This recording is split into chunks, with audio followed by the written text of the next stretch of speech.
All right, welcome back, Powers on Sports Podcast. We are about 2 weeks into the Major League Baseball season, and there is still only one standing undefeated as of the time of this recording. We are chatting on Tuesday morning for this interview, and no better person to talk to all things Tampa Bay Rays than the host of the UTOR Podcast, the creator of the stpete9.com website, Rays Insider, minor league man of Major League Baseball, one Steve Carney. How are you doing, sir?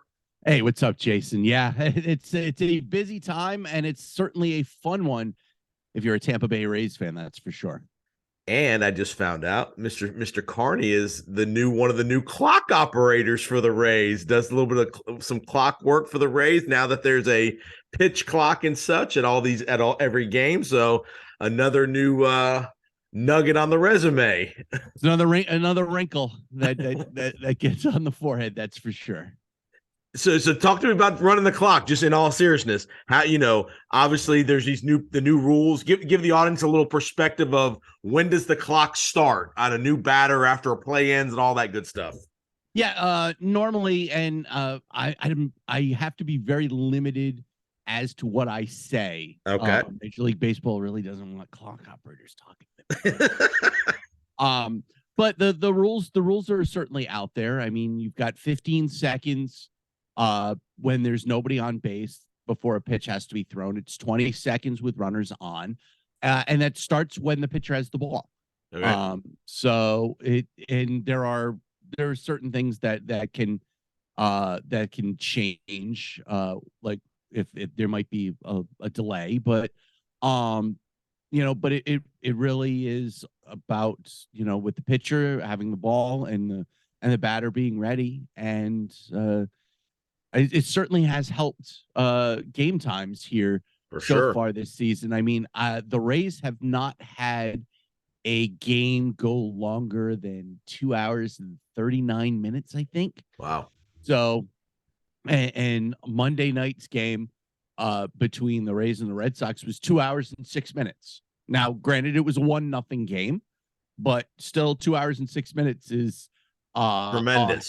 It's a hell of a lot better. I can't remember the last Rays Red Sox game that went 2:06. Most of them, in years past, even a 1-0 game, 3:06. 3:06. Yeah, exactly. And I do remember one 1-0 game between the two teams that went 6 hours.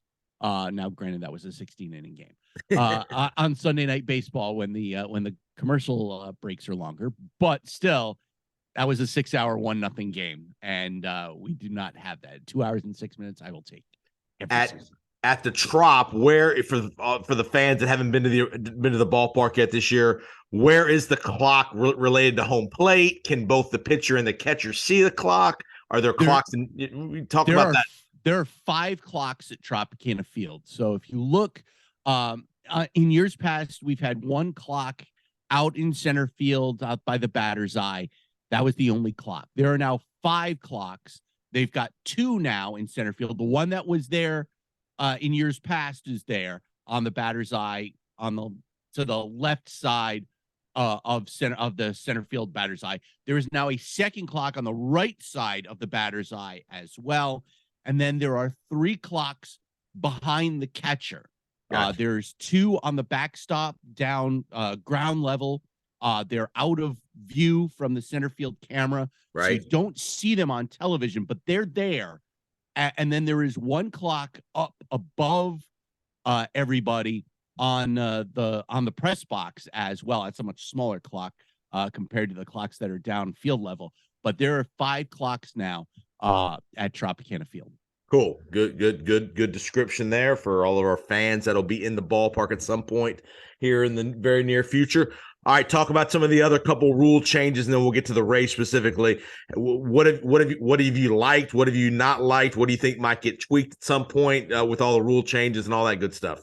I don't know how much tweaking is going to be done with the rules. I think they've really they took a serious amount of time, and I was listening to another podcast at the beginning of the regular season with Jeff Passan of ESPN and Pablo Torre, and they were talking about how, they spent a long time, Major League Baseball did, researching this, trying to brainstorm ways of making this right at the big league level, and then implementing these changes at the minor leagues and doing the experiments in real time, and being able to see for themselves, okay, this worked, this didn't. I mean, last year in the minor leagues, you had a pitch clock. It was 14 seconds with nobody on base and 18 seconds with runners on. So they were trying to get guys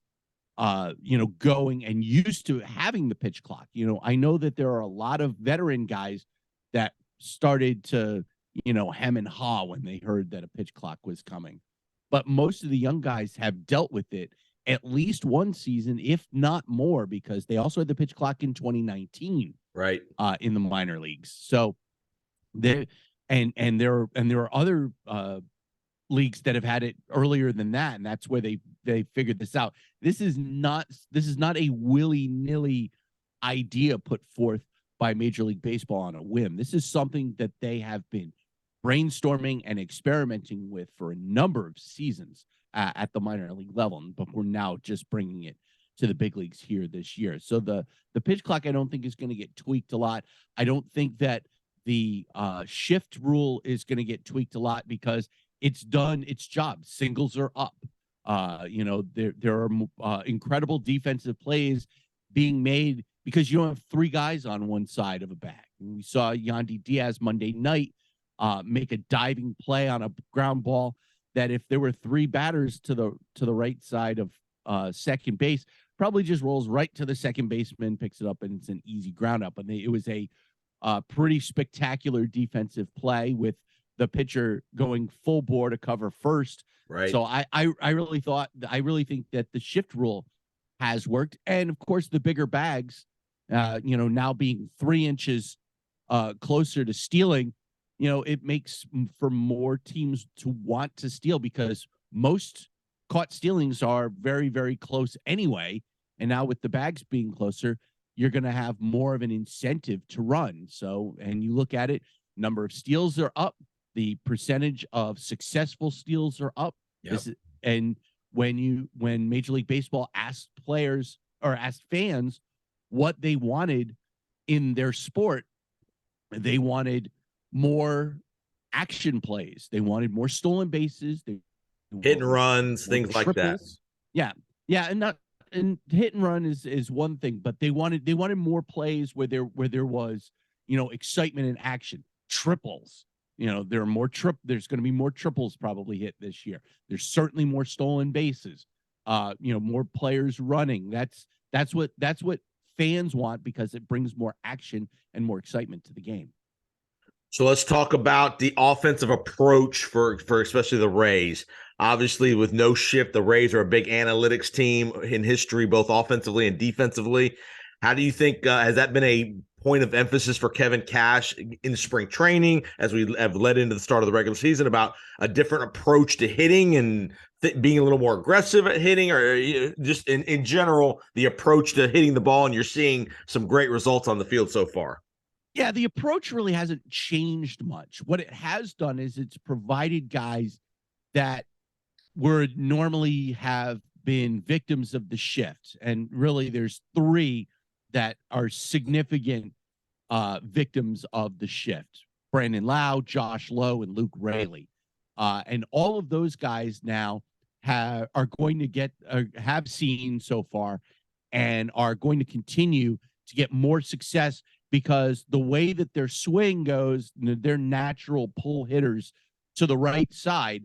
And so instead of having 3 guys over there, they've got 2 guys over there, and it's going to be much easier for them to find holes. So I think all 3 of them are going to see their batting averages rise significantly. They're going to see their on-base percentages rise significantly. And they don't have to worry about having to hit over a shift. They can hit through a normal infield and find themselves on base much more often. I think it's going to lead to tougher at bats for pitchers, and I think it's going to lead to less balls that are going to be in the hitting zone for them. So I think their walk rates are going to go up, which means, of course, their on-base percentage goes up as well. So I think it really is going to help, especially those three left-handed bats that all have a lot of power and have been victims of the shift. So the Rays start out 10-0, the first team since '87, the Milwaukee Brewers, to start out 10-0. You know, they set a record. I saw the stat the other day. They were the first team to win their first 9 games by 4+ runs since 1884, not 1884. The St. Louis Pat Maroons and all that good stuff. Yeah, the St. Louis Maroons, there's been a lot of research done on the St. Louis Maroons here over the last week and a half or so. Of course, 1884, there were 2 major leagues at the time, but one of them is not the American League. The American League does not come into existence until 1901. So at this point, the 2 major leagues in baseball are the National League, which formed in 1876, and the Union Association. And really, the American Association is also considered basically a third major league at that point. But the Union Association, it was only in existence in 1884 and basically was created to stock this St. Louis team. They all basically took all the players that jumped to the Union Association from the National League. They put them on the St. Louis team. That's why the St. Louis team was so good. And it turned out to be the death knell for the league, because they came to the hotel in Chicago where they set the schedule the next year, and only 2 teams showed up, St. Louis and one other team. And they went, I guess this ain't going to work. And they disbanded the league because of it. So, that St. Louis Maroons team turned out to be the demise of Major League. I don't think that's going to happen with the Rays. And Steve Carney, our historian as well, from the 1800s. Back in the day. All right, let's talk about the Rays. Just a couple more things on the Rays, and I'll get a couple narratives about Major League Baseball. To me, the argument on the other side of the Rays 10-0 start's going to be, well, they played Oakland, Washington, Detroit. And my argument would be is great teams beat the bad teams to death. That's what makes great teams great, is you beat the teams you're supposed to beat, and all that stuff. And you're also, to me, you're creating the cushion. You're creating a cushion. There's going to be a streak or 2 during the year where they lose 7 out of 10 or, 6 out of 11 or whatever it is. The game counts the same in April as it does in September as far as the standings go. So you might as well build up as much cushion as you can. And, with a balanced schedule, every team's going to have an opportunity to play these weaker teams. How well you do against these weaker teams is going to be a differential. Yeah, you're absolutely right in that case, Jason. With the way the schedule is, you play everybody this year. So it's not like there in years past when the Rays would play the Marlins and the Yankees would get stuck playing the Mets. Right. That's not going to happen this year. You're going to get a chance to play everybody this year. And so, the Yankees and the Blue Jays, they're going to have their opportunities to play Detroit and Oakland and Washington. Right. And I just harken back to 2 years ago in 2021, the Rays won 100 games that season, and it's because they played Baltimore 19 times and went 18-1. Right. The Yankees also played Baltimore 19 times. They didn't go 18-1. Right. So I say to people that say, oh, well, they didn't play anybody. I'm like, everybody's going to get a chance to play everybody. Yep. It's just that the Rays have taken an advantage of that opportunity. Yep. And done so. And by the way, after losing all 3 games to the Rays, the Tigers went and took 2 out of 3 from the Astros. So you're right. I say to people, I'm like, don't discount. These are big league teams. I had a former major leaguer say that to me. It's like I don't get why people are going, oh, it doesn't count because these teams are all going to be bad. Well, they're still big leaguers. Right. So you got to give them credit. And I think that, people that are saying that are still saying that now after this team has gone 10-0, in the words of LeVar Ball, you, sir, are a hater. Because you don't go 10-0 by accident, as right. the great Trisha Whitaker said. No. This is not an accident. This team is very good. No doubt. Like I said, their Achilles heel has been the offensive side thing. They've always had the great pitching, the consistent offensive production, especially in the playoffs. The last couple of the runs for the Rays. Again, they're getting well balanced hitting throughout the lineup. Not one or two guys is carrying them. That's the good thing. You're getting different heroes most nights. But again, your star players, Franco and Rosarena, are off to great starts. Yeah, really, they certainly are. Randy's on a 10-game or an 11-game, hitting streak going back to last year. So he has got a hit in every game this year. Franco has had a couple of cold days, but he's also got 3 or 4 homers. Rosarena and Franco each are in double-digit RBIs early. Here we are in the middle of April, and they're already in the double digits for RBIs. So I really do think that they've been going well. Brandon Lau, who is notoriously a slow starter, has started out pretty well. He now has homered in 3 consecutive games, including the game winner on Monday night, and he had the grand slam Sunday against Oakland. So he's off to a good start. And of course Luke Raley, who may end up being the power left-handed bat that everybody complained about not signing in free agency. He may have already been on their staff. And give us a quick note about Raley. He's a guy we don't really know a whole lot about. He had some experience in the Dodgers system. Give us a little bit about Luke Raley.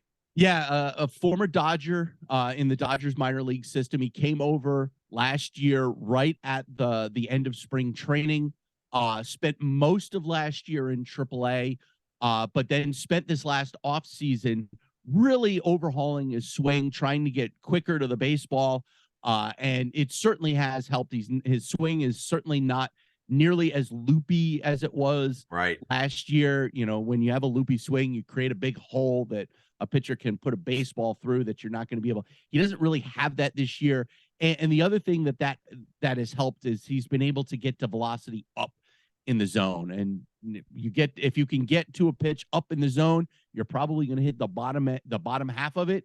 And if you're hitting the bottom half of it, you're going to backspin it out of the ballpark. Goes far. Yeah, exactly. Fast pitch goes far. Exactly. And so he's been doing extremely well with that. And like I said, this team, well, the one thing that everybody in the offseason said, I said it, the national pundits said it, the fans have said it, they needed a left-handed bat to kind of balance the lineup. And they thought that they were going to go out and maybe get a guy like Brandon Belt or those kind of guys that play first base. With the trade of G-Man Choi, they were kind of like, all right, who's going to play first base? Who's going to do this? Raley's played first base. He's played in the outfield. He's gotten an outfield assist so far this year. So, Raley and to a almost a similar extent, but Josh Lowe, who really struggled last year, his first year at the big league level, but certainly looks a lot more comfortable this year.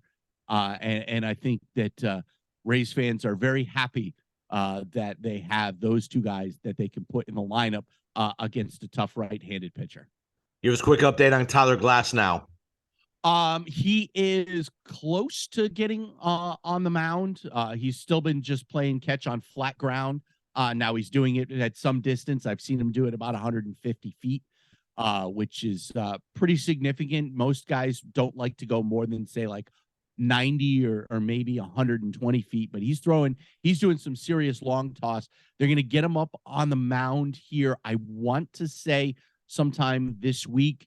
And when that happens, I think he's probably about 6 weeks away from being ready to go and fully stretched out. So if he gets on a mound to throw a bullpen sometime this week, I think that the end of May is probably a good point for you to see Tyler Glasnow in a big league game. All right, last thing I'll get you out of. Give me one team in the American League and National League that you like. That's maybe an off the radar team, a middle of the pack kind of team that you think could be a contender here. One in the National, one in the American League. Well, in the National League, most people thought I was crazy before the year because I was very, very high on Milwaukee. Okay. I think the Brewers, their pitching staff is very, very good. They've got 3 elite starters to begin their rotation, and the rest of their staff is really, really good. Devin Williams, I think is crazy close to being, in that very, very elite top of a bullpen arm. And I just think they've got plenty of power to power their lineup. So Milwaukee is the team that I think people are sleeping on in the National League, or at least they were sleeping on before they started off as well as they did. On the American League side, I think Minnesota. Okay. I'm going to stay in the Central. Rocco Baldelli obviously has the experience of winning, and getting Carlos Correa back, I think, for them is maybe the most important move that Minnesota has done in decades, maybe. I think that he could be the most important player for the Twins since Joe Mauer retired. Let's put it that way. That's all right, Steve Carney. Great work. Keep it up. You'll see Steve at the ballpark, whether it's Tropicana Field. You'll see him at some minor league ballparks in the Tampa Bay area, covering some minor league action as well. Does a great job with his UTOR podcast. He's the creator of StPete9.com on the good old Al Gore internet. But Steve does great work covering lots of things baseball this time of year, and we appreciate the time, Mr. Carney. Thank you, my brother. It's always good seeing you. All right, and next up, we're going to talk a little Florida Gators and Florida State Seminoles with Kevin Brockway and Matt Murchell. We'll be back in just a minute.